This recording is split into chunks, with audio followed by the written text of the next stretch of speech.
Mendikbud mengatakan pembelajaran jarak jauh memiliki efek tak baik bagi pencapaian mutu pembelajaran mental peserta didik dalam periode kedepannya. Nah, sebenarnya kan memang nggak ada yang mau juga ya untuk pelajaran jarak jauh. Ini kan situasi Ya. yang memang sangat tidak biasa. Tapi Dan itu salah satu yang jadi bahan pertimbangan gitu.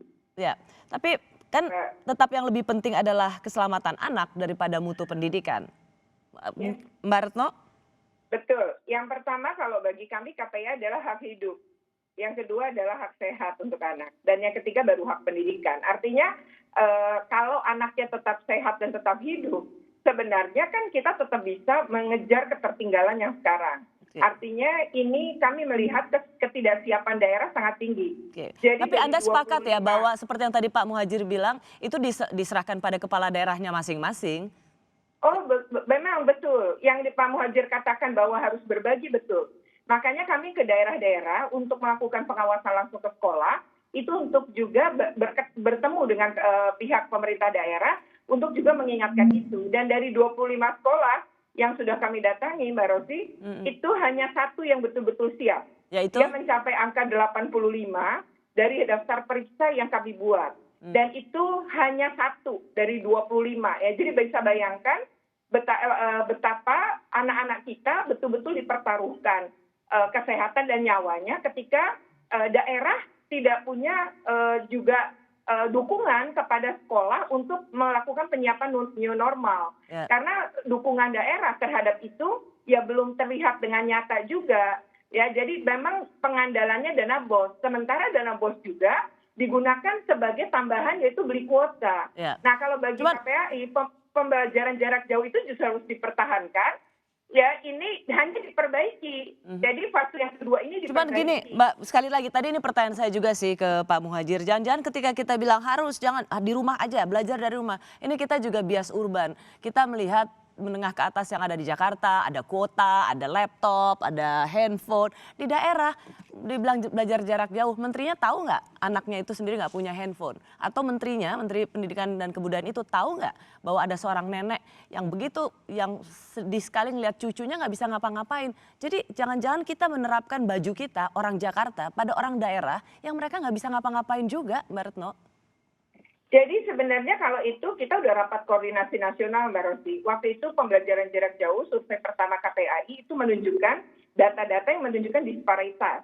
Memang ada bias kelas, di mana anak-anak kelas menengah ke atas itu lebih terlayani. Sementara kelas menengah ke bawah tidak. Bias kota desa juga, lalu bias Jawa dan luar Jawa juga. Betul. Di luar Jawa sana bahkan ada yang nggak punya semua sampai listrik. Nah makanya kenapa kami juga meminta ada kurikulum dalam situasi darurat.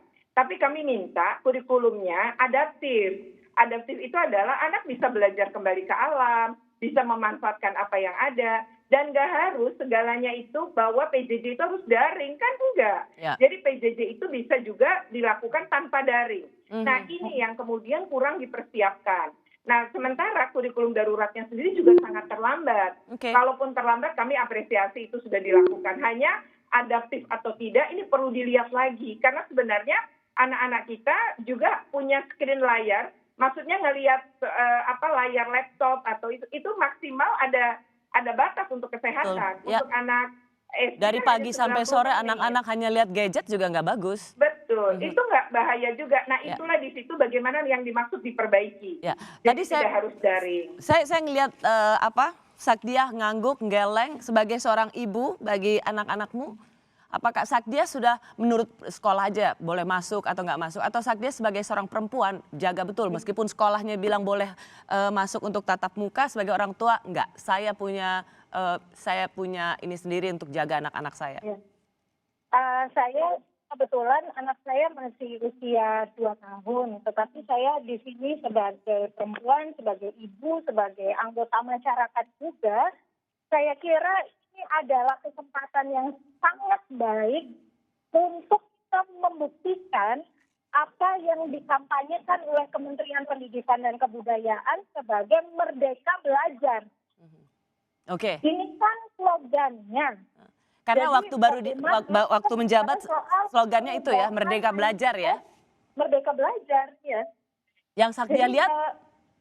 Perubahan mindset yang penting adalah perubahan mindset tentang pendidikan secara keseluruhan. Saya setuju dengan apa yang disampaikan Bu Retno. Disparitas itu sangat besar. Bukan hanya persoalan fasilitas, alat yang dimiliki, dan sebagainya. Kita ini di beberapa daerah di Indonesia juga masih bertarung dengan persoalan gizi anak. Kalau kita bicara gizi, itu kan sangat berpengaruh kepada daya tahan tubuh anak misalnya.